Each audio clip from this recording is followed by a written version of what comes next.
Hi guys, welcome to Indie Filmmakers. My name is Quenne and today we are going to talk about anamorphic. Some of you might be asking yourself right now, what is an anamorphic lens? To keep this simple, anamorphic is widely used in cinema and gives you that typical widescreen look you are so used to seeing in Hollywood movies. So if you want those cinematic wide shots and epic flares, an anamorphic lens is what you want to use. What the lens does is horizontally squeeze the image. This distortion is reserved in edit, giving you that wide aspect ratio. For the indie filmmaker or most, anamorphic lenses usually tend to be out of their price range.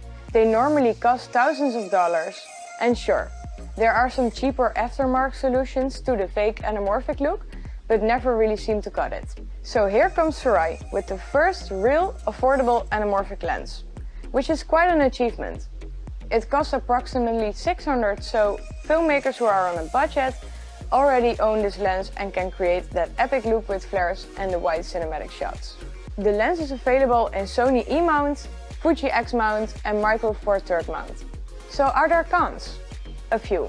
There's no EF mount option available, which also excludes the use of a speed booster, for example on the BM Pocket 4K and 6K. It is a manual lens, but for the real enthusiast, I'm not sure that's a real problem. For an anamorphic lens, we found it has a really nice sharp image, and I love the distorted anamorphic look. So in short, we found this lens very impressive, especially given the very low price points. We are looking forward to seeing what Sirui will bring us in the future.